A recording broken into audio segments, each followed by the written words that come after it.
அனைவருக்கும் வணக்கம். இன்றைய அதிசய கோவில் நந்தியின் வாயிலிருந்து வரும் தண்ணீர். இந்தியாவில் சிவ பக்தர்களுக்கென நிறைய கோவில்கள் உள்ளன. அவ்வாறு இருக்கும் கோயில்களில் தவறாமல் நந்தியும் இருக்கும். பெரும்பாலும் கோயிலில் நந்தி மூலவரை வணங்குவது போல சிலை அமைக்கப்பட்டிருக்கும்.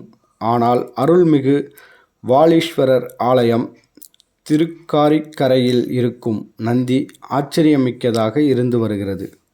சென்னையிலிருந்து திருப்பதி செல்லும் சாலையில் ஊத்துக்கோட்டை வழியில் ராமகிரி என்ற கிராமத்தின் அருகே பழமையான கோவில் ஒன்று இருக்கிறது. பழமையான பெரிய சிவ ஆலயம் ஆகும். இத்தலம் கால பைரவ தலம் என்று போற்றப்படுகிறது. திருக்காரிக்கரையை தற்போது மக்கள் ராமகிரி என்று அழைக்கின்றனர். நந்தியின் வாயில் இருந்து வருடத்தின் 365 நாட்களும் தண்ணீர் வருகிறது. இது குறித்த விரிவாக பார்க்கலாம். வளரும் நந்தி, நிறம் மாறும் நந்தி என பல கோவில்களில் உள்ள நந்திகளின் மர்மங்கள் நீங்காத நிலையில் தற்போது நந்தியின் வாயிலிருந்து வரும் தண்ணீரும் மர்மமாக உள்ளது. மர்மம் என்ன தெரியுமா? அந்த நீர் எங்கிருந்து வருகிறது என்பது இன்று வரை யாருக்கும் தெரியவில்லை. இக்கோவிலுக்கு வெளியே ஒரு தீர்த்த குளம் உள்ளது.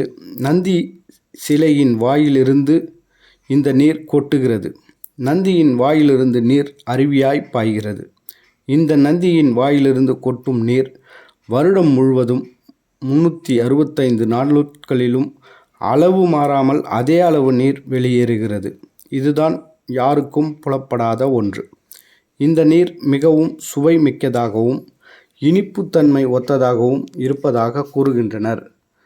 இந்த வீடியோ உங்களுக்கு பிடிச்சிருந்தா லைக் பண்ணுங்கள், ஷேர் பண்ணுங்கள், கமெண்ட் பண்ணுங்கள். மறக்காமல் இந்த சேனலை சப்ஸ்கிரைப் பண்ணுங்கள். நன்றி, வணக்கம்.